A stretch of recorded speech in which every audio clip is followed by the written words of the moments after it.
বন্ধুরা, আমরা আবারও physics first paper special live class নিয়ে তোমাদের সামনে হাজির হয়েছি। তো এর আগের ক্লাসে আমরা কুয়া বা চৌবাচ্চা খালি করার অঙ্ক দিয়ে শেষ করেছিলাম। তো আমরা তারপর থেকে এখানে শুরু করতে পারি। তো এর মধ্যে কিছু টপিক আমি লিখে রেখেছি, যেমন জড়তার ভ্রামক, জি এর পরিবর্তন, লিফট, স্যাটেলাইট, স্থিতিস্থাপকতা, প্রবাহী, পৃষ্ঠটান, স্প্রিং, তরঙ্গ, আদর্শ গ্যাস ইত্যাদি। তো এসব টপিক থেকে আমরা নানান রকম প্রবলেমেটিক জিনিসগুলো দেখার চেষ্টা করব। তো আমরা সব লাইভ ক্লাসের শুরুতেই যা করে থাকি, এবারও সেটা করে ফেলি। কে কোত্থেকে ক্লাস করছি আমরা কমেন্ট করে জানিয়ে দেই, এবং তার সাথে এই লাইভ ক্লাসটা শেয়ার করে বন্ধুদেরকে দেখার সুযোগ করে দিই। তাহলে আমরা এখন এই জিনিসগুলো নিয়ে একে একে আলোচনা শুরু করি। জড়তার ভ্রামক বা মোমেন্ট অফ ইনারশিয়া জিনিসটা একটা বিন্দু ভরের জন্য এরকম করে কাজ করে। ধরা যাক এটা একটা অক্ষ, এই অক্ষকে কেন্দ্র করে একটা বস্তু এইভাবে ঘুরে, এইরকম করে ঘুরে, এই অক্ষটাকে কেন্দ্র করে এইভাবে ঘুরে। তাহলে এই বস্তুর ভর হচ্ছে m, আর এই বস্তুটা এই অক্ষ থেকে কত দূরত্ব বজায় রেখে ঘুরে? r দূরত্ব বজায় রেখে ঘুরে। তাহলে m ভরের একটা বিন্দু বস্তু যদি একটা অক্ষ থেকে r দূরত্বের ব্যাসার্ধ নিয়ে, r দূরত্বের সমান ব্যাসার্ধ নিয়ে বৃত্তাকারে ঘুরতে থাকে, তাহলে এই অক্ষের সাপেক্ষে এই m ভরের বিন্দু বস্তুটির জড়তার ভ্রামক I ইকুয়ালস mr²। তাহলে আমরা যদি অন্যান্য বস্তু নেই, অন্যান্য আকৃতির বস্তু নেই, বিন্দু বস্তু ছাড়া, তখন আমরা তার জন্য বিভিন্ন রকম সূত্র বের করতে পারি। তো আমি এখানে কয়েকটা দেখিয়ে দিচ্ছি। যেমন আমি যদি এরকম করি, একটা লাঠি নেই বা একটা সরু সুষম দণ্ড, এই দণ্ডটা কেমন? সরু এবং সুষম, থিন ইউনিফর্ম রড।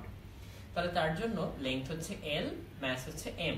তাহলে এই অক্ষের সাপেক্ষে যদি আমরা তাকে ঘুরাই, অর্থাৎ এরকম করে, এই যে কলমটা, এটা যদি আমরা এরকম করে ঘুরাই, তাহলে আমরা যে জড়তার ভ্রামক পাবো I, সে I ইকুয়ালস হবে ml²/12 এরকম। আবার আমরা যদি একটা লাঠি না নিয়ে এরকম একটা চাকতি নেই, এরকম একটা ডিস্ক, এটা হচ্ছে একটা চাকতি, তাহলে এটা কি তুমি কল্পনা করতে পারো? এরকম কল্পনা করতে পারো একটা কয়েন হিসেবে, একটা ছোট একটা কয়েন, সেটা হচ্ছে যদি এরকম করে আমরা ঘুরাই, তাহলে কি হবে? তাহলে এর যদি মাস হয়, ভর হয় m, এবং এর ব্যাসার্ধ বা রেডিয়াস হয় r, তাহলে এর জড়তার ভ্রামক I ইকুয়ালস হবে হাফ mr² এরকম। তো আমরা এরকম করে বিভিন্ন রকম জড়তার ভ্রামক নিয়ে কাজ করতে পারি। তো যে কোনো জড়তার ভ্রামক বের করে তাকে যদি আমরা ইকুয়ালস mk² লিখি, তাহলে এই যে k, এই k হচ্ছে চক্রগতির ব্যাসার্ধ।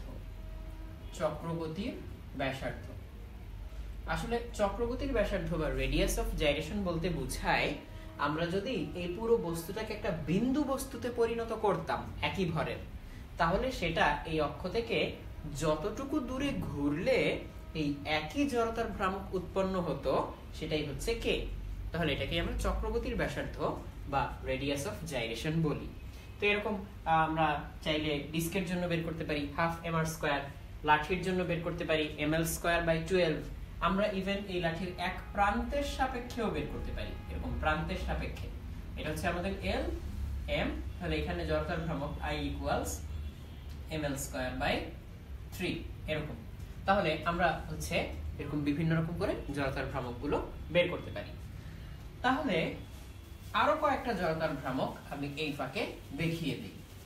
যেমন আমরা যদি একটা গোলক নেই, এটা হচ্ছে একটা নিরেট গোলক, হ্যাঁ, এটা হচ্ছে একটা সলিড বা নিরেট গোলক, সলিড স্ফিয়ার বা নিরেট গোলক, নিরেট গোলক।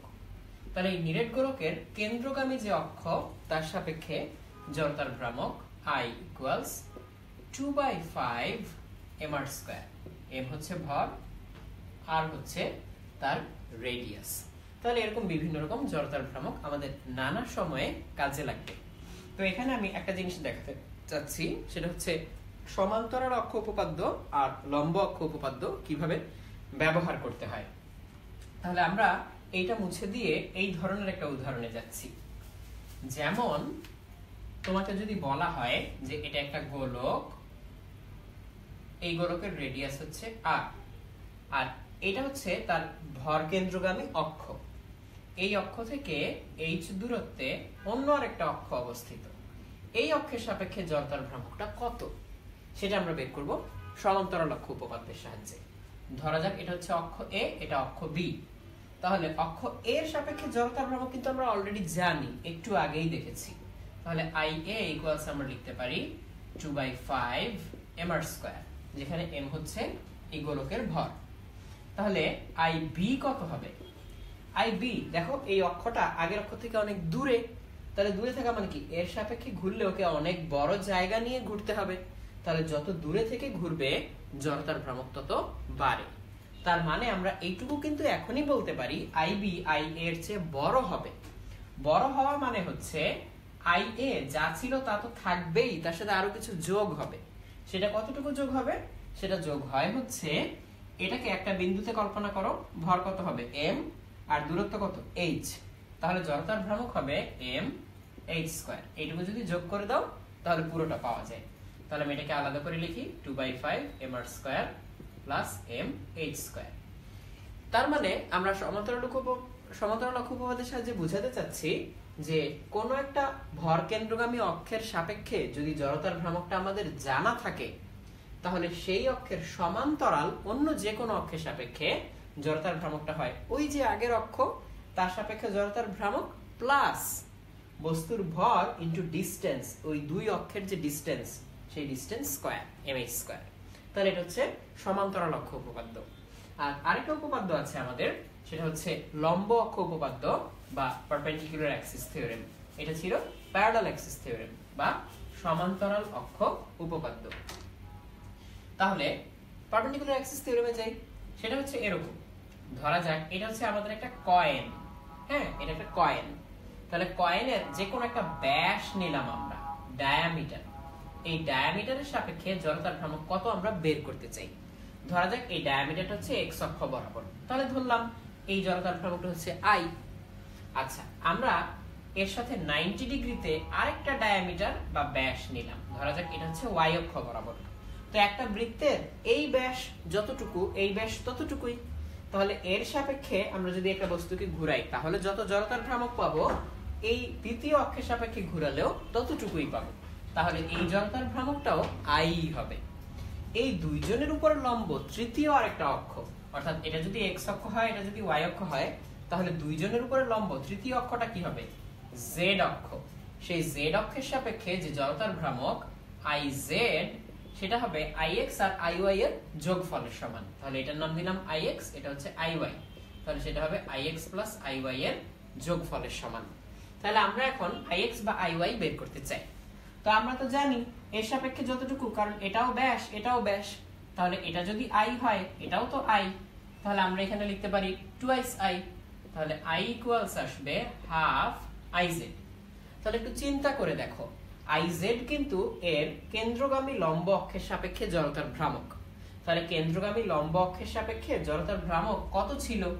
iz ছিল, একটু আগে আমরা দেখেছিলাম, হাফ mr², যেখানে m হচ্ছে এই চাকতির ভর আর r হচ্ছে তার রেডিয়াস। তাহলে এর অর্ধেক অর্থাৎ 1/4 mr²। তাহলে এই লম্ব অক্ষ উপপাদ্যের সাহায্যে আমরা কিন্তু বের করে ফেললাম যে একটা চাকতি বা ডিস্কের ব্যাসের সাপেক্ষে জড়তার ভ্রামকটা কতটুকু হয়। তাহলে এই কাজটা এই লম্ব অক্ষ উপপাদ্য বা পারপেন্ডিকুলার অ্যাক্সিস থিওরেমের সাহায্যে চাইলে বের করে দেখানো যায়। তো এখন আমরা জড়তার ভ্রামক থেকে আরেকটা ছোট্ট একটা অঙ্ক দেখব, সেটা আসলে কৌণিক ভরবেগের সংরক্ষণশীলতার নীতি মেনে চলে। সেটা হচ্ছে এরকম, ধরা যাক কেউ একজন বরফের উপরে স্কেট করে যদি নাচে, ধরা যাক এরকম করে বরফের উপরে স্কেট করে কেউ একজন নাচছে, এরকম করে দুই হাত দুই পাশে ছড়ানো। তাহলে এই অবস্থায় যদি কেউ এক পায়ের উপরে ভর করে নাচতে থাকে এরকম করে, তাহলে যদি এরকম করে ঘুরতে থাকে, হ্যাঁ, তাহলে ধরা যাক এই প্রাথমিক অবস্থায় তার জড়তার ভ্রামক হচ্ছে i1 এবং তার যে ঘূর্ণনের যে কৌণিক বেগ সেটা হচ্ছে ω1। একটু পর সে যদি হাত গুটিয়ে নেয় তখন কি হবে? ধরা যাক সে হাত গুটিয়ে নিল, যদি হাত গুটিয়ে নেয় তখন কিন্তু তার হাত বডির কাছাকাছি চলে আসবে, ফলে কিন্তু ভর আগে বডি থেকে দূরে ছিল এখন কাছে চলে আসবে। যদি ভরটুকু বডির কাছে চলে আসে তাহলে কিন্তু জড়তার ভ্রামক আগের চেয়ে কমে যাবে। তাহলে এখন যদি তার জড়তার ভ্রামক হয় i2 এবং তার ঘূর্ণনের যে বেগ, কৌণিক বেগ, সেটা হয়ে যায় যদি ওমেগা 2, তাহলে তার কৌণিক ভরবেগ কত? I2 omega 2। তাহলে প্রথমে ছিল I1 ওমেগা 1, আর হাত গুটিয়ে নেওয়ার পরে হয়ে গেল I2 ওমেগা 2। তাহলে এখানে বাইরে থেকে কিন্তু কেউ তাকে ইনফ্লুয়েন্স করেনি, সে নিজে নিজে হাতটা গুটিয়ে নিচ্ছে। তাহলে আমরা বলতে পারবো যে হাত গুটিয়ে নেওয়ার আগে এবং পরে কৌণিক ভরবেগ বা অ্যাঙ্গুলার মোমেন্টাম সংরক্ষিত ছিল। তাহলে এই দুইটা হবে সমান। তাহলে যদি প্রশ্নে বলে দেয় এরকম করে যে একজন এভাবে হাত খুলে নাচার সময় জড়তার ভ্রামক যা ছিল, হাত গুটিয়ে নাচার সময় জড়তার ভ্রামক হচ্ছে তার অর্ধেক। অর্থাৎ তোমাকে প্রশ্নে বলে দিল I2 equals half of I1। তাহলে তুমি কিন্তু এখানে I2 এর জায়গায় মান বসিয়ে দিতে পারো। তাহলে তুমি এখানে লিখতে পারো I1 omega 1 equals I2 omega 2। I2 হচ্ছে হাফ অফ I1 ওমেগা 2, এখানে I1 ওমেগা 1। তাহলে কিন্তু এই I1 আর এই I1 কেটে যাবে, তাই না? তাহলে তুমি হচ্ছে ওমেগা 2 পেয়ে যাবে। তাহলে ওমেগা 2 ইকুয়ালস আসবে টুয়াইস ওমেগা 1। এই কথাটার মানে কি? মানে হচ্ছে যদি জড়তার ভ্রামক তুমি কমিয়ে ফেলো তাহলে কৌণিক বেগ বেড়ে যাবে, আবার যদি হাত প্রসারিত করে দিয়ে জড়তার ভ্রামক বাড়িয়ে ফেলো তাহলে কৌণিক বেগ কমে যাবে। মোট কথা হচ্ছে জড়তার ভ্রামক বেড়ে গেলে, যদি বাইরের কোনো ইনফ্লুয়েন্স না থাকে, তাহলে জড়তার ভ্রামক বেড়ে গেলে কৌণিক বেগ কমে যায়, আর জড়তার ভ্রামক কমে গেলে কৌণিক বেগ বেড়ে যায়, কারণ কৌণিক ভরবেগ সংরক্ষিত থাকে। তো আমরা একটু আগে দেখেছিলাম আগের ক্লাসে যে রৈখিক ভরবেগ mv, টোটাল mv, সেটাও সংরক্ষিত থাকে। ঠিক একইভাবে কৌণিক ভরবেগও সংরক্ষিত থাকে। এবং আরেকটা ব্যাপার একটু মনে করিয়ে দিতে চাই, সেটা হচ্ছে জড়তার ভ্রামক I ঠিক সেই ভূমিকাটাই কৌণিক বেগের বেলায় পালন করে যে ভূমিকাটা রৈখিক বেগের বেলায় ভর বা ম্যাস পালন করে থাকে। তাহলে এভাবে হচ্ছে এই জিনিসটা চিন্তা করা যায়। তাহলে এটা ছিল জড়তার ভ্রামক নিয়ে ছোট্ট একটা ম্যাথ, কৌণিক ভরবেগ সংক্রান্ত অ্যাকচুয়ালি। তাহলে আমরা জড়তার ভ্রামক নিয়ে কিছুক্ষণ কথা বললাম। তো আমরা জি এর পরিবর্তন এগুলো নিয়ে একটু কথা বলতে পারি। তবে তার আগে আমি দেখতে পাচ্ছি হাবিবুল্লাহ হাসিফ আনত তলের কিছু ম্যাথ দেখতে চেয়েছো। তো আমরা আনত তলের দুই একটা ম্যাথ করে তারপর বাকিটুকু সামনে আগাতে পারি। যেমন এটা আমরা এক কাজ করতে পারি, এখানে একটা পুলি দিয়ে দিলাম, এটা একটা পুলি, এর উপর দিয়ে দড়ি বা চেইন গড়াতে পারবে। তাহলে আমরা এক কাজ করলাম, এর উপর দিয়ে একটা সুতা নিয়ে এখানে একটা বস্তু বেঁধে দিলাম।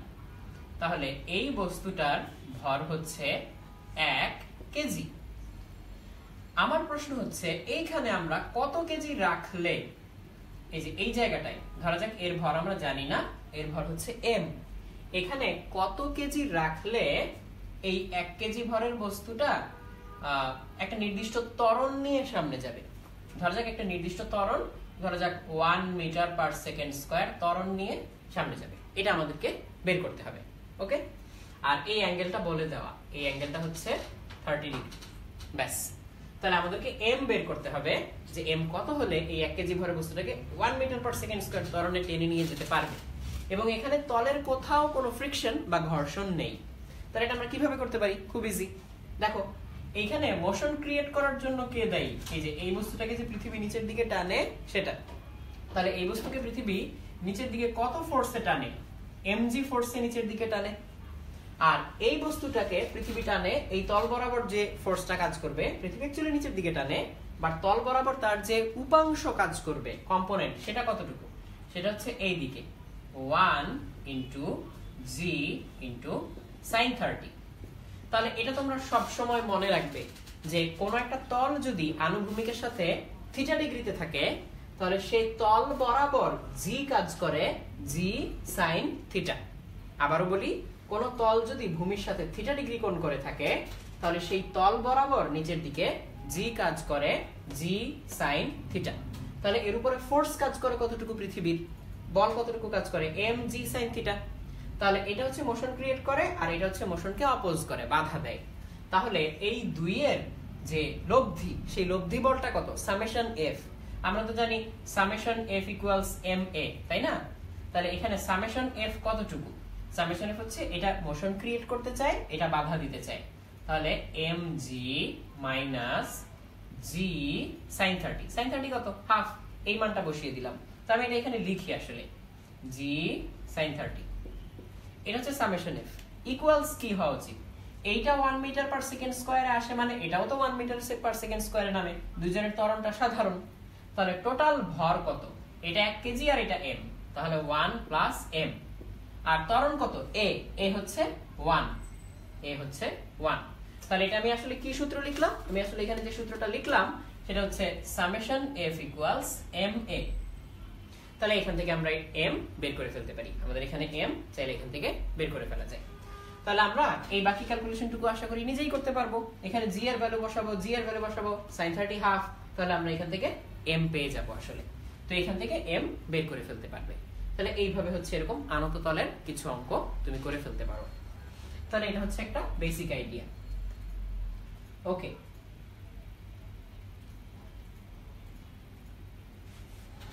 আচ্ছা, আবরার প্রশ্ন করেছো mg sin থিটা কেন?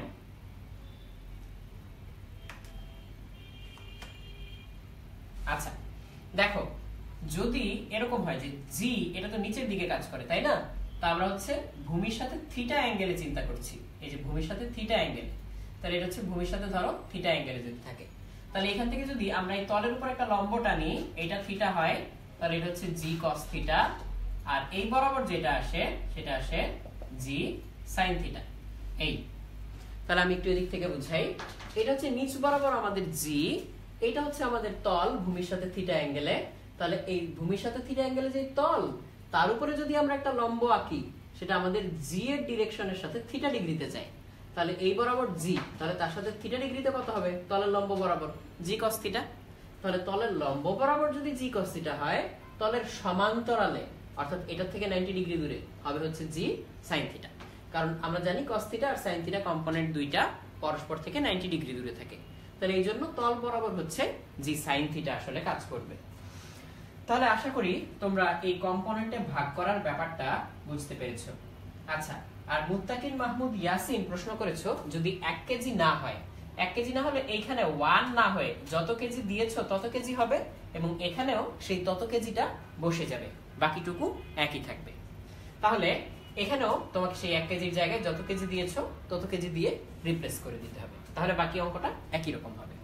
তাহলে আমরা এই আনত তলের একটা ম্যাথের মাধ্যমে বেশ কয়েকটা জিনিস ক্লিয়ার করে নিলাম। এবার আমরা জি এর পরিবর্তন নিয়ে একটু কথা বলতে পারি গ্র্যাভিটি চ্যাপ্টার থেকে। তাহলে আমরা মহাকর্ষ চ্যাপ্টারে জানতাম যে দুইটি বিন্দু ভরের মধ্যে যে আকর্ষণ সেটা হচ্ছে ডি দূরত্বে থাকা অবস্থায় হয় এফ ইকুয়ালস জি, ইউনিভার্সাল গ্র্যাভিটেশনাল কনস্ট্যান্ট বা সার্বজনীন মহাকর্ষীয় ধ্রুবক, ইনটু m1 m2 ওই বিন্দু ভরদ্বয়ের গুণফল ডিভাইডেড বাই মধ্যবর্তী দূরত্বের স্কয়ার। তাহলে এটা হচ্ছে নিউটনের মহাকর্ষীয় সূত্র। এই সূত্রটা বিন্দু ভরের জন্য কাজ করে এবং সুষম গোলাকার ভরের জন্য কাজ করে। তখন দূরত্বটা নিতে হয় কেন্দ্র থেকে কেন্দ্র পর্যন্ত। আর যদি অন্য আকৃতির হয়, যেমন এখানে একটা লাঠি, এখানে একটা চামচ বা পেয়ালা, তাহলে কিন্তু এই সূত্রটা কাজ করবে না। তাহলে এই সূত্রের সাহায্যে আমরা দেখেছিলাম যে আমরা যদি কোনো একটা গ্রহে যাই, এরকম একটা গ্রহ, একটা প্ল্যানেট, আচ্ছা এখানে আমরা দেখতে পাচ্ছি আরো অনেকে কমেন্ট করেছো, যেমন নাইম ইসলাম কমেন্ট করেছো, হাবিবুল্লাহ আসিফ কমেন্ট করেছো, তারপর মেসি কমেন্ট করেছো, ইশরাত কমেন্ট করেছো। তো লোকমান হাকিম তুমি চেয়েছো যে এর আগের অংশটা একটু রিপিট করার জন্য আর কি। তো আমরা হচ্ছে একটু আগে বলেছিলাম জি এর কম্পোনেন্টটা কিভাবে কাজ করে, তুমি চাইলে পরে ভিডিওটা রিওয়াইন্ড করে দেখে নিতে পারো। আর এখানে হচ্ছে আমরা একটা প্ল্যানেটের কথা বলছিলাম, এই প্ল্যানেটটার রেডিয়াস হচ্ছে আর, আর ভর হচ্ছে m, এর পৃষ্ঠে যে অভিকর্ষজ ত্বরণ g সেটার মান আসে gm/r²। আর আমরা যদি পৃষ্ঠ থেকে h উচ্চতা পর্যন্ত উঠতে পারি h, তাহলে এই পয়েন্টে g প্রাইম হবে gm/r+h²। আর যদি আমরা একটা কাজ করি, এখান থেকে h গভীরতায় যাই, এই যে এরকম, তাহলে এই পয়েন্টে g এর ভ্যালু হবে ওই যে ভূপৃষ্ঠের যে g, ওই g ইনটু 1 - h/r। তাহলে এটাকে আমরা চাইলে লিখে দিতে পারি gm/r² ইনটু 1 - h/r। তাহলে এরকম করে আমরা ভূপৃষ্ঠে ভূপৃষ্ঠ থেকে h উচ্চতায় এবং ভূপৃষ্ঠ থেকে h গভীরতায় g এর মানটা বের করে ফেলতে পারি। তো আমরা যদি এটাকে একটু একটা গ্রাফ দিয়ে দেখাই তাহলে কি রকম দেখায় সেটাও দেখিয়ে দিচ্ছি। আচ্ছা, ফাহমিদ আবরার সামিন বলেছো যে আমরা ধরে নেই এই প্ল্যানেটটার নাম হচ্ছে 10ms প্ল্যানেট। ওকে, এটা হচ্ছে 10ms প্ল্যানেট। তাহলে এই প্ল্যানেটের আমরা বিভিন্ন উচ্চতায় g এর মানটা বের করে ফেলতে পারলাম। তাহলে এবার এই সংক্রান্ত আমরা অন্যান্য কিছু ম্যাথ দেখে ফেলতে পারি। কেবল উচ্চতার পরিবর্তনের জন্যই g এর পরিবর্তন হয় না, চাইলে আহ্নিক গতির কারণেও পরিবর্তন হতে পারে। ধরা যাক এটা হচ্ছে বিষুব রেখা, আমরা হচ্ছে এখন ল্যামডা অক্ষাংশে আছি। এখানে যে g এর মান অ্যাপারেন্ট g সেটা হবে g minus omega square r cos square lambda. Omega হচ্ছে পৃথিবীর ঘূর্ণনের কৌণিক বেগ। তাহলে পৃথিবীর ঘূর্ণনের কৌণিক বেগ সেটা আসলে কত? পৃথিবী পুরোটা একবার ঘুরে আসে কত সেকেন্ডে? অ্যাকচুয়ালি পুরোটা ঘুরে আসে 24 ঘন্টায়। 24 ঘন্টায় হয় 86,400 সেকেন্ড। তাহলে omega equals twice pi by 86,400। এই তাহলে এটা হচ্ছে ওমেগা, এত radian per second. Radian per second এটা হচ্ছে পৃথিবীর ওমেগা। তাহলে এটা এখানে বসাতে হবে। আর আর হচ্ছে পৃথিবীর ব্যাসার্ধ। পৃথিবীর ব্যাসার্ধ তোমরা নিশ্চয়ই জানো 6,400 কিলোমিটার অলমোস্ট। আর এই ল্যামডা হচ্ছে অক্ষাংশ। তাহলে আমরা যদি বিষুব রেখায় থাকি ল্যামডা 0 বসাবো, আমরা যদি মেরু অঞ্চলে থাকি তাহলে ল্যামডা 90 বসাবো, আমরা যদি 45 ডিগ্রি অ্যাঙ্গেলে থাকি এরকম করে 45 ডিগ্রি অক্ষাংশে তাহলে আমরা ল্যামডা 45 বসিয়ে দিব। তো এরকম করে আমরা বিভিন্ন অক্ষাংশে আপাত g এর মান বের করে ফেলতে পারি। এছাড়া লিফটের ভিতরে g এর মান বা অ্যাপারেন্ট g এর মান, আপাত g এর মান পরিবর্তন হয়, সেটাকে আমরা বলি লিফটের ভিতরে ওজনের তারতম্য। তো ওজন বলতে আসলে বোঝায় লিফট তোমার পায়ের তলায় যে প্রতিক্রিয়াটা দেয় সেটা হচ্ছে তোমার ওজন। তাহলে লিফট যদি স্থির থাকে, স্থির বা সমবেগে চলতে থাকে, তাহলে স্থির থাকা আর সমবেগ থাকা এই দুটার মধ্যে মিল কোথায়? ত্বরণ নেই বা এক্সিলারেশন 0। তাহলে সে অবস্থায় কেউ যদি এখানে দাঁড়িয়ে থাকে তাহলে সে মেঝেতে যতটুকু বল প্রয়োগ করবে ঠিক ততটুকুই প্রতিক্রিয়া পাবে। তাহলে ওই মুহূর্তে তার ওজন হচ্ছে mg, তার ওজনটুকু হচ্ছে mg ওয়েট। এখন এটা হচ্ছে স্থির বা সমবেগে থাকার সময়, অর্থাৎ স্থির থাকুক আর সমবেগে উঠুক সমবেগে নামুক তার ওজন হচ্ছে mg। কিন্তু যদি লিফট স্থির থাকে না বা সমবেগে না থাকে, ধরা যাক এ ত্বরণে উপরে উঠে, এ ত্বরণ নিয়ে উপরে উঠে, তখন লিফটের মেঝে তোমার পায়ের তলায় কিন্তু এক্সট্রা একটা ধাক্কা দিবে। তখন তুমি পায়ের তলায় এক্সট্রা ফোর্স অনুভব করবে, অর্থাৎ তোমার ওজনটা বেড়ে যাবে। এই অবস্থায় তোমার ওজন হবে mg প্লাস a। তাহলে এ ত্বরণে উপরে ওঠার সময় তোমার ওজনটা বেড়ে হয়ে যাবে mg প্লাস a। তাহলে তখন তুমি বেশি ওজন অনুভব করবে। আবার যখন লিফট এ ত্বরণের নিচে নামতে থাকবে, ডাউনওয়ার্ডস নিচের দিকে, তখন কিন্তু লিফটের মেঝে তোমার পায়ের তলা থেকে সরে যাওয়ার চেষ্টা করবে, কাজেই তুমি বল কম টের পাবে। তখন কিন্তু তোমার ওজন হয়ে যাবে w equals mg minus a। অর্থাৎ আমি বললাম যে লিফট যদি এ ত্বরণের উপরে উঠে তখন তোমার ওজন হবে w equals mg plus a, আর যদি এ ত্বরণের নিচে নামে তাহলে w equals mg minus a। তখন তোমার নিজেকে অনেক হালকা হালকা মনে হবে যে নিচের দিকে নামার সময়। তখন হচ্ছে এইভাবে ওজনের তারতম্যটা টের পাওয়া যায়। তাহলে এই হচ্ছে লিফটের ভিতরে ওজনের তারতম্য। ওকে, তাহলে আমরা লিফটের ভিতরে ওজনের তারতম্যটা দেখে ফেললাম। আমরা এখন স্যাটেলাইট থেকে দুই একটা টপিক দেখতে পারি। ওকে, আচ্ছা, লোকমান হাকিম জানতে চেয়েছো যদি মাথা লিফটের ছাদে ঠেকে যায়। হ্যাঁ, মাথা লিফটের ছাদে ঠেকে যেতে পারে কোন ক্ষেত্রে? ধরা যাক নিচে নামার সময় এ ত্বরণে নামছে এবং a is greater than g, তাহলে w equals mg minus a। এই পার্টটুকু নেগেটিভ হয়ে যাবে, তাই না? কারণ a তো g এর চেয়ে বড়।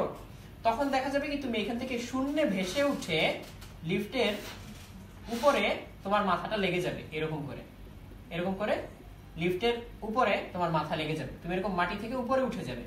তার মানে লিফট নিচে নামার সময় যদি এ ত্বরণে নামে এবং এ যদি জি এর চেয়ে বেশি হয় তাহলে তুমি টাস করে মাটি থেকে উপরে উঠে যাবে এবং তোমার মাথা লিফটের ছাদে এসে ঠেকে যাবে। এটা হতে পারে, সম্ভব। ওকে, তাহলে আমরা এবার স্যাটেলাইটের কিছু অঙ্ক দেখি। তাহলে স্যাটেলাইট হচ্ছে এরকম একটা জিনিস। এই হচ্ছে আমাদের পৃথিবী, তাহলে এই হচ্ছে পৃথিবীর রেডিয়াস। এখান থেকে আরো h দূরত্বে যদি কোনো একটা অবজেক্ট পৃথিবীকে ঘিরে এই রকম করে বৃত্তাকারে ঘুরে আসে, তখন সেটা হচ্ছে একটা স্যাটেলাইট।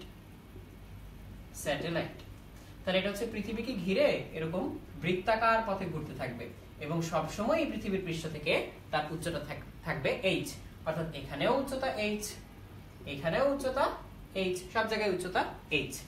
তাহলে এই হচ্ছে স্যাটেলাইট। ধরো স্যাটেলাইটটা এখন এখানে, স্যাটেলাইটের ভর হচ্ছে m। তাহলে আমরা স্যাটেলাইটের বেগ কিভাবে বের করব সেটা আমরা একটু দেখে নিই। h উচ্চতায় g এর মান আমরা জানি, gm/r+h হোল স্কয়ার।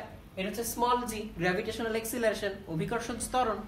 সেটাকে স্যাটেলাইটের ভর দিয়ে গুণ করলে এই স্যাটেলাইটের উপর পৃথিবীর আকর্ষণ বলটা পাবো। আর আকর্ষণ বলটা হবে এই যে চারদিকে স্যাটেলাইটটা ঘুরবে তার কেন্দ্রমুখী বলের সমান। তো আমরা জানি কেন্দ্রমুখী বলের সূত্র হচ্ছে mv²/r। এইখানে রেডিয়াস হচ্ছে r+h। তাহলে এটা বসিয়ে দিলে এখান থেকে আমরা v পেয়ে যাব। তাহলে স্যাটেলাইটের জন্য আমরা যে v বের করতে পারলাম সেই vটা আমরা এখানে একটু লিখে ফেলি।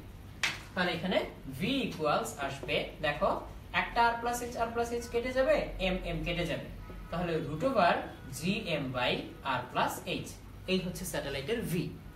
আর স্যাটেলাইটটা পৃথিবীকে ঘিরে এই পুরোটা ঘুরে আসতে টোটাল রাস্তা কতটুকু? টোটাল রাস্তা হচ্ছে এই যে, এটা তো r+h, তাই না? এই পুরো দূরত্বটা হচ্ছে r+h, তাহলে 2πr+h। এই পুরো দূরত্বটাকে যদি আমরা বেগ দিয়ে ভাগ করি তাহলে সম্পূর্ণটা একবার ঘুরে আসতে কত সময় নেয় সেটা আমরা পেয়ে যাব। আর আমরা জানি একটা পূর্ণ ঘূর্ণন সম্পন্ন করতে যে সময় লাগে তাকে আমরা বলি পর্যায়কাল t। তাহলে স্যাটেলাইটের পর্যায়কালও আমরা পেয়ে যাচ্ছি। আচ্ছা, এখন কিছু কিছু স্যাটেলাইট পৃথিবীর উপর দিয়ে বিষুবরেখা বরাবর পৃথিবীর চারপাশে প্রতি 24 ঘন্টায় একবার করে ঘুরে আসে। তাহলে যেসব স্যাটেলাইট 24 ঘন্টায় একবার করে পৃথিবীর চারপাশে বিষুবরেখা বরাবর ঘুরে আসে ওই সব স্যাটেলাইটকে আমরা বলি জিওস্টেশনারি স্যাটেলাইট বা ভূস্থির উপগ্রহ। কারণ যদি পৃথিবীটা 24 ঘন্টায় যতটুকু ঘুরে স্যাটেলাইটটাও ততটুকু ঘুরে আসে, তাহলে পৃথিবী থেকে সবসময় তাকে একই জায়গায় মনে হবে সেটা স্থির। তাহলে এই ধরনের স্যাটেলাইট হচ্ছে জিওস্টেশনারি স্যাটেলাইট বা ভূস্থির উপগ্রহ। সেগুলো প্রায় 35,000 কিলোমিটারের বেশি উচ্চতায় থাকে। তাহলে এই ধরনের স্যাটেলাইট দিয়ে আমরা টেলিকমিউনিকেশন কিংবা হচ্ছে অন্যান্য কমিউনিকেশনের কাজ করে থাকি। তাহলে এগুলো গেল হচ্ছে স্যাটেলাইট সংক্রান্ত কিছু হিসাব নিকাশ। এছাড়া আমরা চাইলে স্যাটেলাইটের শক্তি বের করতে পারি। যেমন আমরা তো জানি যে যদি একটা বিন্দু ভর হয় m, এই m ভর থেকে যে কোনো দূরত্ব যদি হয় r, তাহলে এই r দূরত্বে মহাকর্ষীয় বিভব হচ্ছে -gm/r। এটা হচ্ছে মহাকর্ষীয় বিভব। তাহলে মহাকর্ষীয় বিভবের সূত্র কি? একটা ভর m থেকে r দূরত্বে মহাকর্ষীয় বিভব হচ্ছে -gm/r। তো বিন্দু ভরের সূত্র হলেও সেটা সুষম গোলাকার ভরের জন্য কাজ করে। তাহলে পৃথিবীকে যদি আমরা সুষম গোলাকার ভর ধরে নেই তাহলে একটা স্যাটেলাইটের জন্য যে বিভব শক্তি সেটা হবে -gm/r+h। এটা কার জন্য? হচ্ছে পৃথিবীর জন্য মহাকর্ষীয় বিভব, অর্থাৎ এখানে একক ভরের বস্তু রাখলে। তো আমাদের যে স্যাটেলাইটটা তার ভর তো হচ্ছে স্মল m, তাহলে টোটাল এতটুকু শক্তি তার মধ্যে থাকবে। এটা হচ্ছে বিভব শক্তি। আর স্যাটেলাইটের গতি শক্তি যদি আমরা বের করতে চাই ½ mv², তাহলে ½ কত ছিল?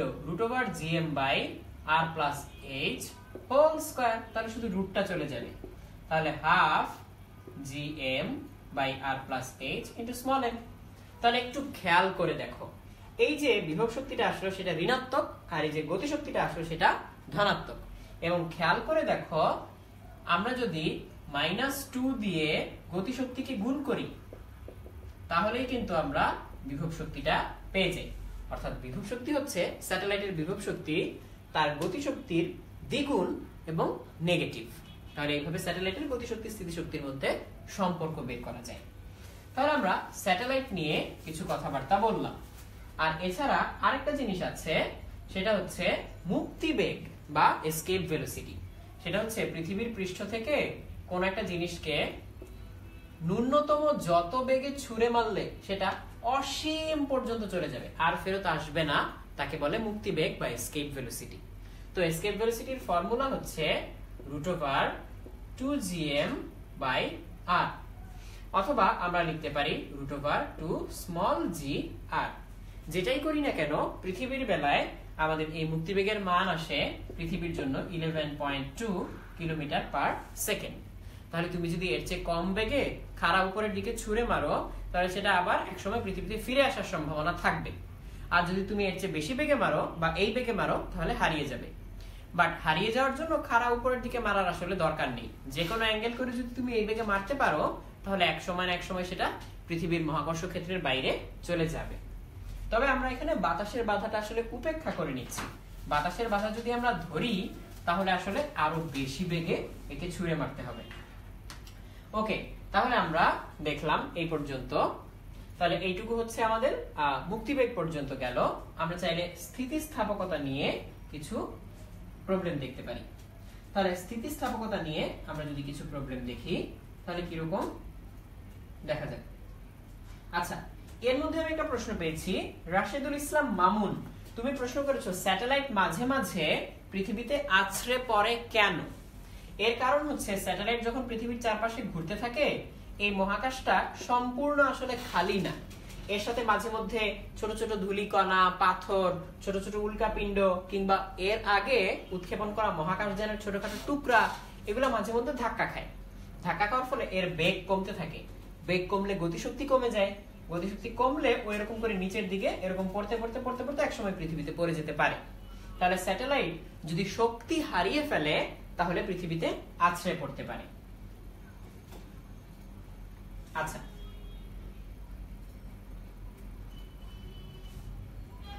আচ্ছা, বশির ইবনে জাফর, তোমাকে ধন্যবাদ কমেন্ট করার জন্য। তাহলে এগুলো হচ্ছে স্যাটেলাইট নিয়ে প্রশ্ন ছিল। তো আমরা একটু স্থিতিস্থাপকতায় যেতে চাই। তো আমরা একটা কাজ করতে পারি, একটা উদাহরণের সাহায্যে জিনিসটা ব্যাখ্যা করতে পারি। আমরা একটা দৃঢ় অবলম্বন, যেমন মনে করো ছাদ থেকে একটা লম্বা মেটালের তৈরি বা ধাতুর তৈরি তার ঝুলিয়ে দিলাম। এই তারটার প্রস্থচ্ছেদ হচ্ছে এরকম গোলাকার, আর এই তারের যে ব্যাসার্ধ রেডিয়াস সেটা হচ্ছে 0. বা আমরা একবারে লিখে দিই 10⁻⁻5 মিটার, এরকম করে লেখা। তাহলে এই হচ্ছে একটা তার, এবং তারটা খুবই সরু, 10⁻⁻5 মিটার হচ্ছে এর রেডিয়াস, এটা এরকম করে আছে। তো আমরা যদি এখানে একটা বল প্রয়োগ করি নিচের দিকে, কিভাবে বল প্রয়োগ করতে পারি? ধরা যাক এখানে আমরা একটা ভর যোগ করে দিলাম, ধরা যাক এটা হচ্ছে 1 কেজি। তাহলে এটা নিশ্চয়ই নিচের দিকে একটা ফোর্স অ্যাপ্লাই করবে, F = mg। 1 × 9.8 নিউটন = 9.8 নিউটন, এতটুকু ফোর্স অ্যাপ্লাই করবে। তাহলে এইখানে নিশ্চয়ই এটাকে কাটলে আমরা একটা প্রস্থচ্ছেদের ক্ষেত্রফল পাবো, সেটা হচ্ছে a। এরিয়াটা হচ্ছে πr²। আমরা করলেই পেয়ে যাবো এটা কত। তাহলে এখন একটু খেয়াল করো, প্রতি এই যে এই a এরিয়াতে, টোটাল a এরিয়াতে আমরা ফোর্স অ্যাপ্লাই করলাম F। তাহলে প্রতি একক ক্ষেত্রফলে কতটুকু ফোর্স অ্যাপ্লাই করলাম? আমরা তো এইভাবে লম্বভাবে নিচের দিকে ফোর্স অ্যাপ্লাই করলাম, তাহলে a ক্ষেত্রফলে ফোর্স অ্যাপ্লাই করলাম F। তাহলে প্রতি একক ক্ষেত্রফলে কতটুকু ফোর্স অ্যাপ্লাই করলাম? F/a। তাহলে এর সমান সে প্রত্যয়নী বল তৈরি করবে, F এর সমান।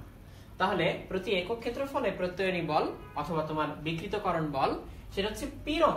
এটাকে আমরা বলি পীড়ন বা স্ট্রেস। আর পীড়নের ফলে কি হয়?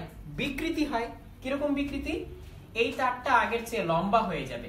মনে করো আগে এই তারটার লেন্থ ছিল L, এখন এই ভরটা ঝুলিয়ে দেওয়ার কারণে টেনে ওকে একটু লম্বা করে ফেলবে। তাহলে যতটুকু লম্বা হয়ে যাবে সেটা ধরলাম l। তাহলে প্রতি একক দৈর্ঘ্যে কতটুকু লম্বা হলো? টোটাল যতটুকু লম্বা বাড়তি হচ্ছে, এই যে বাড়তি যতটুকু লম্বা হচ্ছে টোটাল, তাকে আদি দৈর্ঘ্য দিয়ে ভাগ করলে যেটা পাওয়া যায় সেটা হচ্ছে প্রতি একক দৈর্ঘ্যে কতটুকু বৃদ্ধি পাচ্ছে। তাহলে এটাই হচ্ছে আমাদের বিকৃতি। পীড়ন আর বিকৃতি, এই দুটো জিনিস আমরা জেনে গেলাম।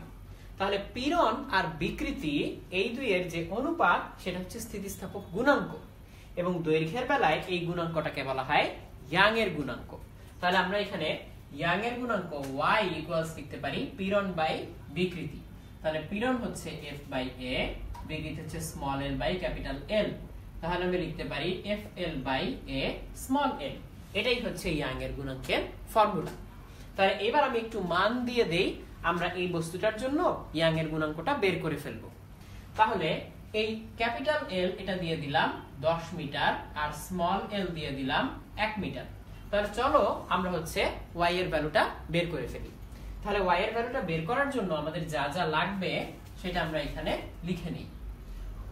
y ইকুয়ালস f, f কতটুকু? এই যে f হচ্ছে 9.8, তাহলে লিখলাম 9.8। ক্যাপিটাল L 10, a হচ্ছে পাই আর স্কয়ার। চলো আমরা পাই আর স্কয়ার বের করে নিই।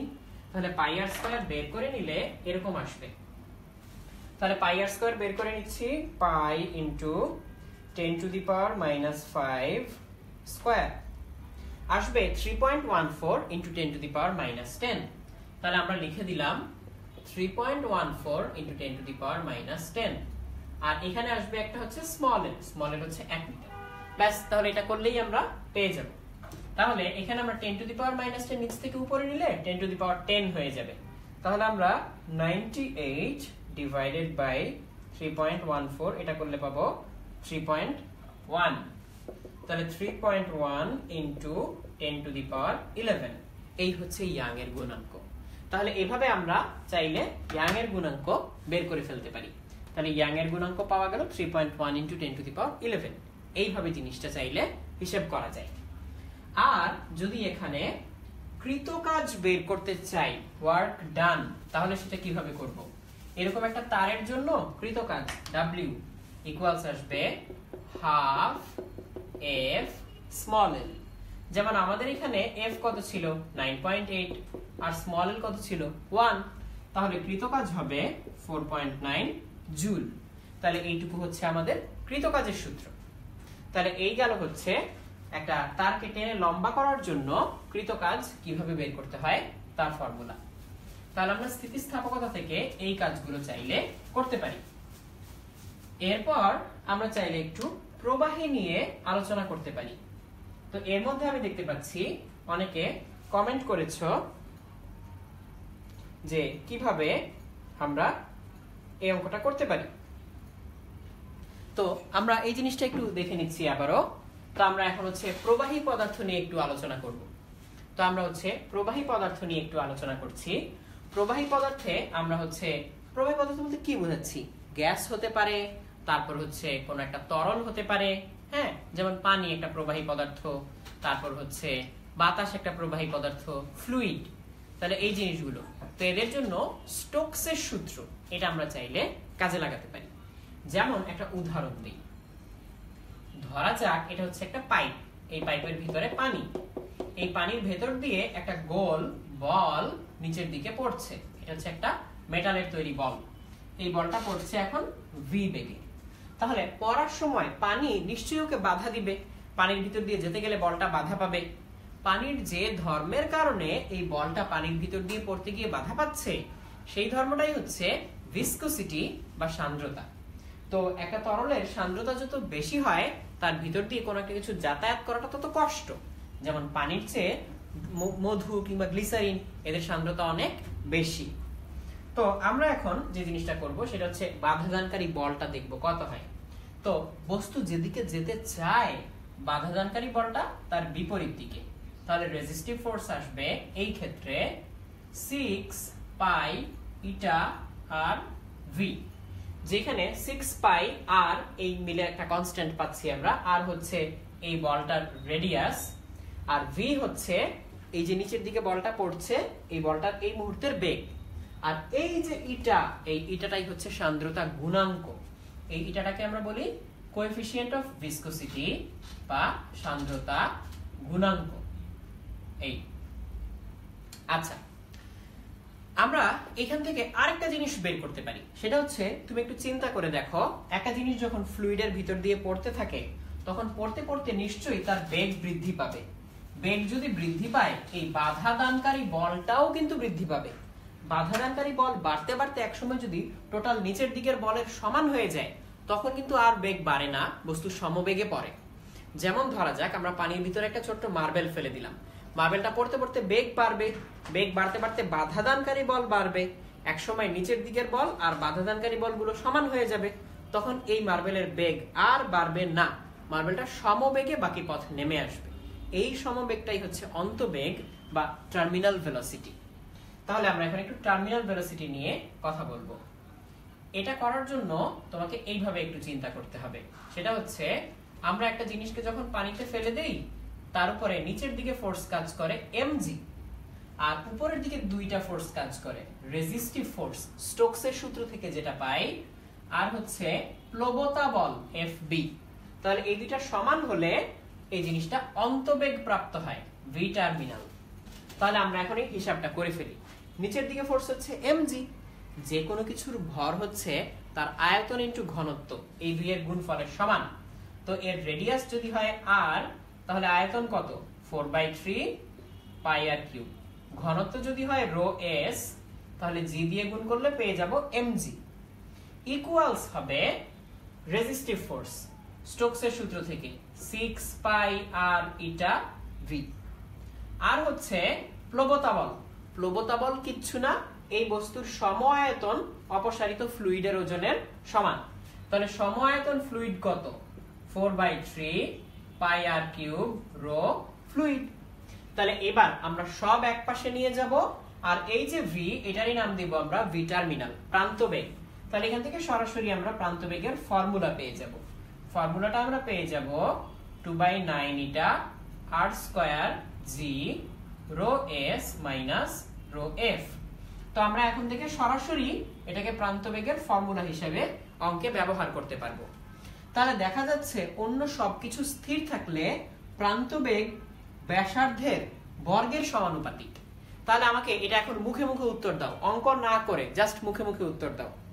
একটা বৃষ্টির ফোঁটার প্রান্তবেগ 10 মিটার পার সেকেন্ড, তাহলে ওই বৃষ্টির ফোঁটার রেডিয়াস বা ব্যাসার্ধ যদি 3 গুণ হয় তাহলে তার প্রান্তবেগ কত? তাহলে এইটা আমাকে অঙ্কটা না করে মুখে মুখে অ্যানসারটা দিয়ে আমাকে কমেন্টে জানাও। আমি আবারও বলি, একটা বৃষ্টির ফোঁটার প্রান্তবেগ 10 মিটার পার সেকেন্ড, সেখান থেকে আমরা করলাম কি 3 গুণ বড়, মানে সরি 3 গুণ রেডিয়াস একটা পানির ফোঁটা নিলাম, তার প্রান্তবেগ কত হবে আমাকে কমেন্ট করে জানাও। তো আমি এখন কমেন্টে দেখতে চাচ্ছি, দেখা যাক কে কে এটা মুখে মুখে অ্যানসারটা দিতে পারো। যেমন আমি দেখতে পাচ্ছি পরিতোষ, তুমি বলেছো 6 গুণ, না অ্যানসারটা 6 গুণ না। আমি দেখতে পাচ্ছি হিমেল কমেন্ট করেছো 90 metre per second. Hi Himel, তাহলে 90 metre per second is the right answer. তারপর আমি দেখতে পাচ্ছি মনীষা কমেন্ট করেছো 9 গুণ, সেটাও রাইট অ্যান্সার। আচ্ছা, এর মধ্যে আমি একটা ইন্টারেস্টিং প্রশ্ন পেয়েছি। সুমন প্রশ্ন করেছো যে ঘামার পর বাতাস লাগলে ঠান্ডা লাগে কেন, অথবা গায়ে পানি লাগলে বা স্কিন ভিজে গেলে বাতাস লাগলে ঠান্ডা লাগে কেন? তো এটার কারণটা হচ্ছে, ধরা যাক আমাদের স্কিনের মধ্যে আমরা ধরা যাক ঘেমে গেলাম, তাহলে এখানে একটু পানি, ঘামের পানিটা এসে লাগে। তারপর হচ্ছে ধরা যাক আমরা একটু ভিজে গেলাম, তাহলে স্কিনটা ভিজে যায়। তাহলে ভিজে গেলে এখান থেকে পানিটা যখন বাষ্প হয়ে যায়, বাষ্প হওয়ার সময় সে হাত থেকে সুপ্ত তাপ নিয়ে নেয়, লেটেন্ট হিট, বাষ্প হওয়ার জন্য যে তাপটুকু দরকার, সেই তাপটুকু নিয়ে নেওয়ায় এই অংশটুকু ঠান্ডা হয়ে যায় অন্য জায়গার চেয়ে, তাই আমাদের এখানে ঠান্ডা ঠান্ডা লাগে। তো এটা হচ্ছে ঘামলে পরে বাতাস লাগলে ঠান্ডা লাগে কেন, বা ভিজার পরে বাতাস লাগলে ঠান্ডা লাগে কেন, তার অ্যান্সার।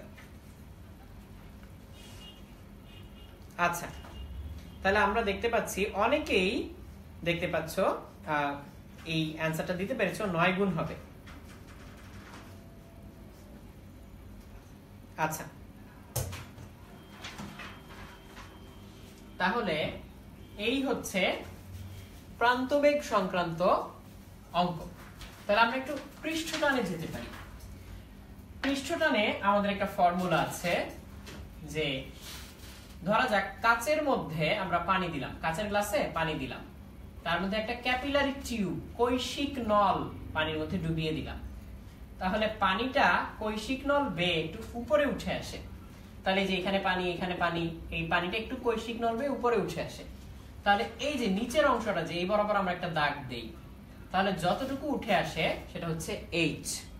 তাহলে পানির পৃষ্ঠটান যদি হয় t আর এই কৈশিক নলের রেডিয়াস যদি হয় r, তাহলে আমরা এইভাবে লিখতে পারি যে t ইকুয়ালস, আমরা নিচে পারি নিচে 2 cos থিটা, উপরে লিখতে পারি r rho g h plus r by 3, এটা দিয়ে লিখতে পারি। এটা হচ্ছে আমাদের ফর্মুলা, যেখানে h হচ্ছে পানি কতটুকু উপরে উঠবে সেটা, r হচ্ছে আমাদের কৈশিক নলের রেডিয়াস, আর cos থিটা হচ্ছে পানি আর কাচের স্পর্শকোণ।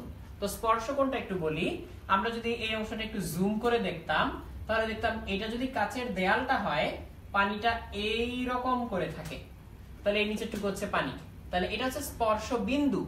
স্পর্শ বিন্দু থেকে একটা স্পর্শক টানলে, ট্যানজেন্ট টানলে ভিতরে যে ছোট কোণটা পাওয়া যায়, এটা হচ্ছে স্পর্শকোণ। স্পর্শকোণটা কিন্তু আমরা তরলের বাইরে নিব না, কখনো তরলের ভিতরে নিব। তাহলে পানির বেলায় এই স্পর্শকোণ থিটাটা হচ্ছে খুবই ছোট, সূক্ষ্ম কোণ।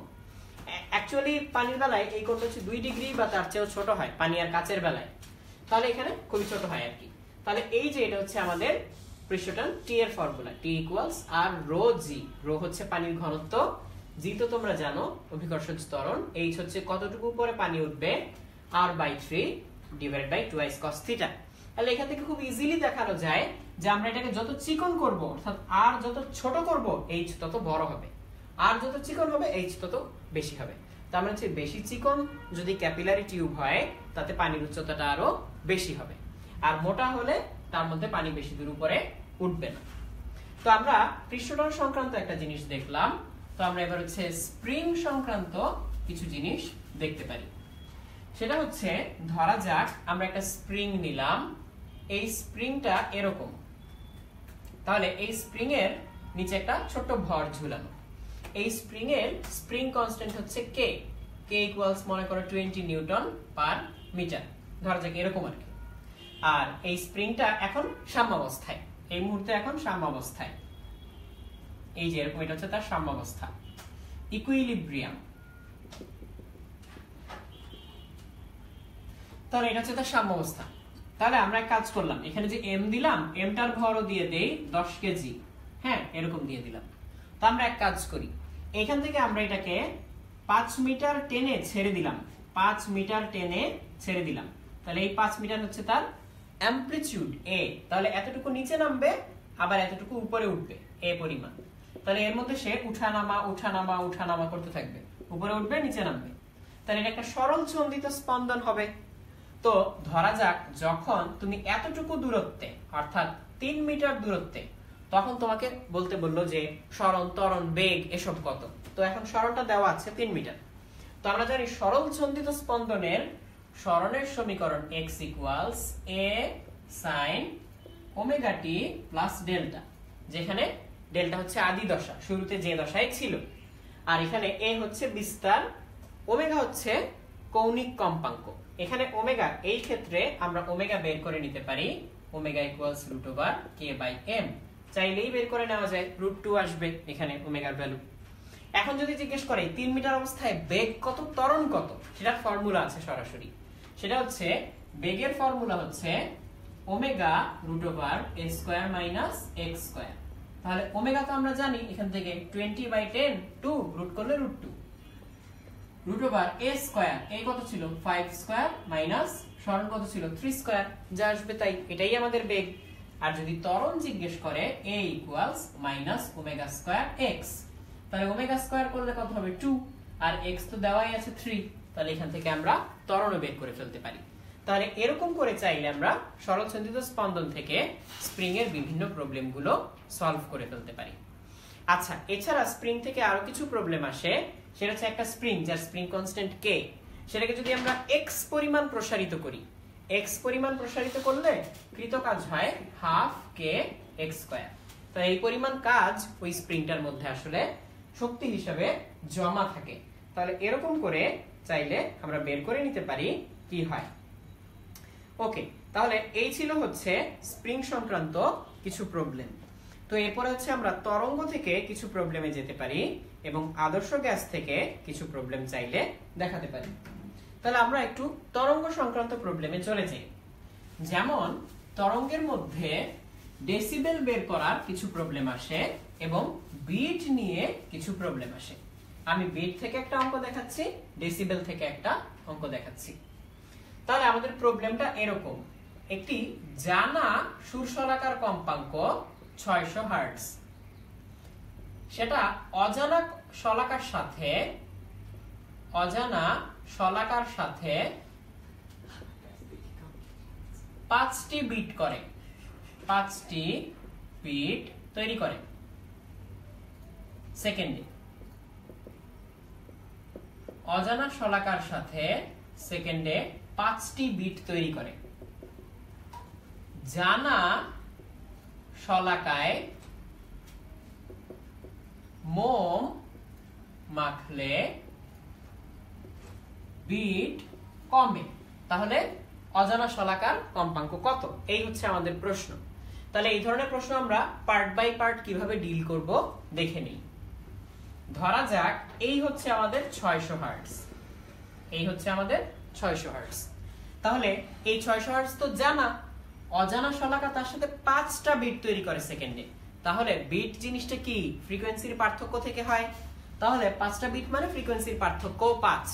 তাহলে অজানা শলাকার কম্পাঙ্ক হতে পারে উপরে 605 অথবা হতে পারে নিচে 595, এই দুইটার একটা হবে। এরপরে আমি বললাম কি, জানা শলাকায় মোম মাখালে।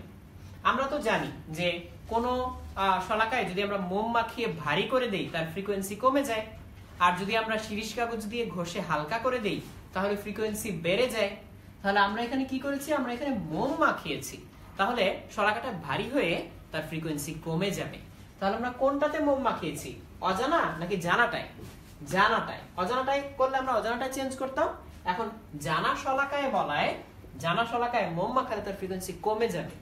কমে যাওয়া মানে আমাকে নিচে একটা দাগ দিতে হবে, কারণ আগের চেয়ে নিচে নেমে গেল ফ্রিকোয়েন্সি। তাহলে এইটা হচ্ছে ধরা যাক নতুন কম্পাঙ্ক। তাহলে এখন এই উপরের 605 এর সাথে পার্থক্য আগের চেয়ে একটু বেড়ে গেল, আর নিচের 595 এর সাথে পার্থক্য একটু কমে গেল। তা আমাকে তো প্রশ্নে বলেই দিয়েছে যে বিট কমে। বিট কমে মানে পার্থক্য কমে।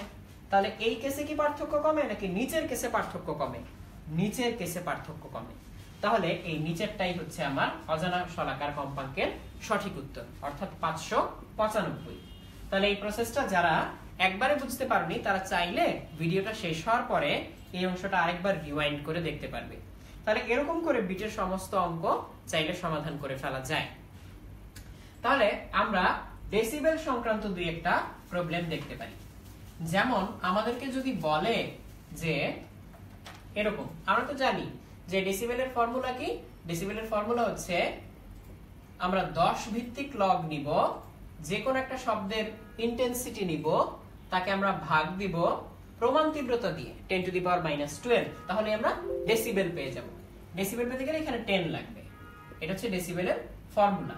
তো ধরা যাক আমরা L দিয়ে ডেসিবেল প্রকাশ করলাম, যে L = 10 log 10 I/I0। I0 হচ্ছে 10 to the power -12, 10 to the power -12। তাহলে আমি যদি বলি যে একটা টেলিভিশন এই মুহূর্তে এখন চলছে, তাহলে এই টেলিভিশন থেকে যে শব্দটা আসে সেটা 40 ডেসিবেল। তুমি কি বের করতে পারবে তীব্রতা কত? তা আমরা বলবো হ্যাঁ পারবো। 40 decibel = 10 log 10 I/10 to the power -12। তাহলে I বের করতে হবে আমাকে। তাহলে আমরা দুই পাশে 10 10 দিয়ে কাটলে 4, তাহলে এখানে আসবে 4। তারপর হচ্ছে 4 = log 10 I/10 to the power -12। তাহলে অ্যান্টি লগ নাও, নিলে 10 টু দি পাওয়ার 4 আসবে। আর এই 10 টু দি পাওয়ার -12 কে এখানে নিয়ে আসো, তাহলে ইকুয়ালস পেয়ে যাচ্ছ I। তাহলে I ইকুয়ালস আসবে 10 to the power -8 watt per metre square. তাহলে এটা হচ্ছে ডেসিবেল দিয়ে দিলে তীব্রতা বের করার নিয়ম। অ্যান্টি লগ মানে হচ্ছে এখানে যা থাকবে সেটা 10 এর পাওয়ার হিসেবে চলে আসবে। যেমন এখানে 4 ছিল, তাহলে 10 টু দি পাওয়ার 4 হয়ে যাবে।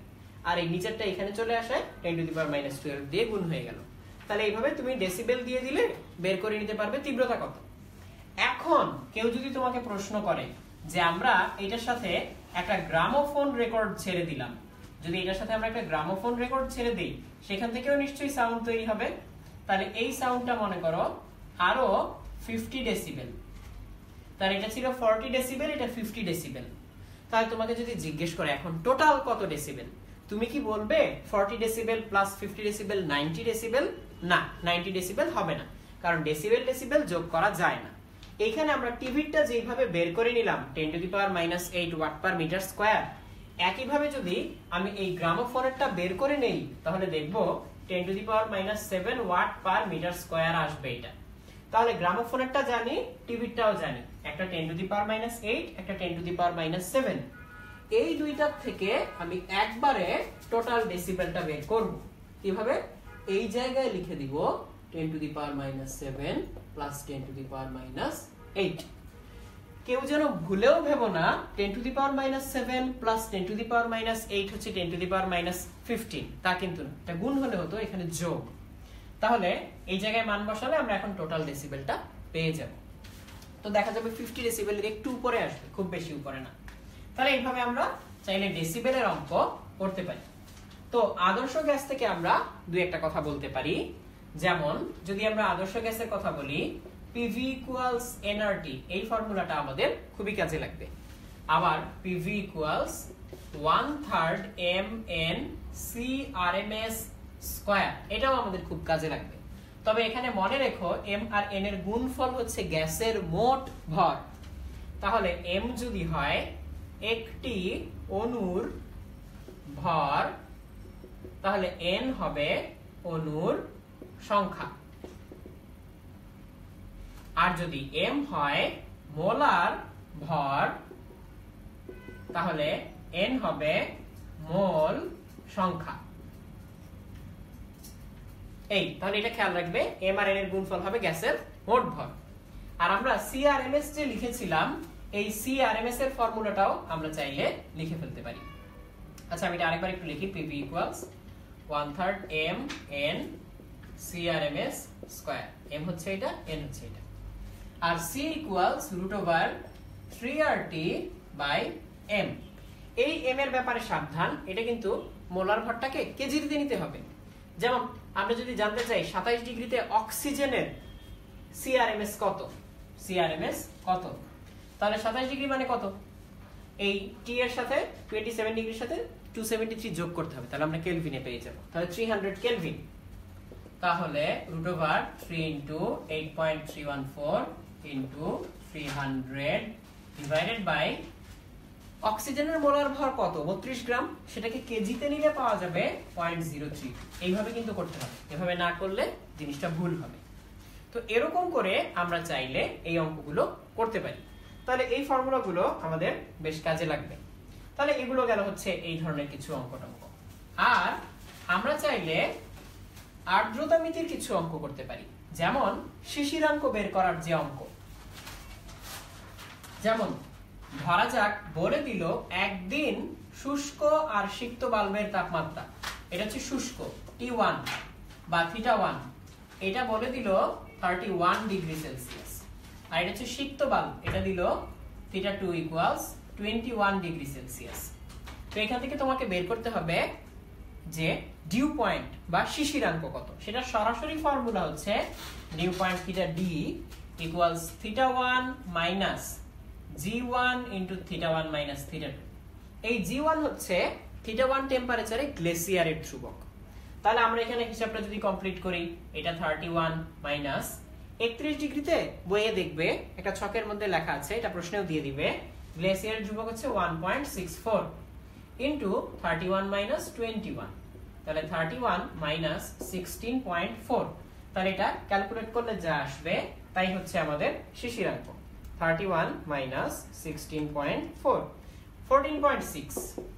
তাহলে এইটা হচ্ছে আমাদের শিশিরাঙ্কের তাপমাত্রা। তাহলে এইভাবে শিশিরাঙ্ক বের করা যায়। তো এরপর আমরা যদি বের করতে চাই যে আপেক্ষিক আর্দ্রতা কত, আপেক্ষিক আর্দ্রতা বা রিলেটিভ হিউমিডিটি হচ্ছে small f by capital F into 100%। Small f হচ্ছে আমরা দেখব শিশিরাঙ্কে সম্পৃক্ত বাষ্পচাপ কত, এটা আমরা প্রশ্ন থেকে বা ছক থেকে বের করে নিতে পারি। আর ক্যাপিটাল F হচ্ছে বায়ুর তাপমাত্রায় সম্পৃক্ত বাষ্পচাপ কত। তাহলে এই 31 ডিগ্রিতে সম্পৃক্ত বাষ্পচাপটা এখানে বসবে, আর 14.6 ডিগ্রিতে সম্পৃক্ত বাষ্পচাপটা এখানে বসবে। সেই দুটো বসিয়ে দিলেই আমরা আপেক্ষিক আর্দ্রতা পেয়ে যাব। তো এই ছিল আমাদের আজকে গুরুত্বপূর্ণ কিছু টপিক। তো এই টপিকগুলো তোমরা হচ্ছে এই ফর্মুলাগুলো থেকে অঙ্কগুলো করে দেখতে পারো, এই ধরনের প্রবলেমগুলো। তো এগুলো হচ্ছে আমাদের মোটামুটি গুরুত্বপূর্ণ টপিকগুলো ছিল। তো আমরা এই টপিকগুলোর উপরে প্র্যাকটিস করে এই সংক্রান্ত আরো কিছু প্রবলেম সলভ করে ফেলতে পারি। তাহলে এর মাধ্যমে আমরা আজকে আমাদের লাইভ ক্লাসটা শেষ করছি। সবাইকে শুভকামনা জানিয়ে আজকে আমরা আমাদের লাইভ ক্লাসটা এখানেই শেষ করছি।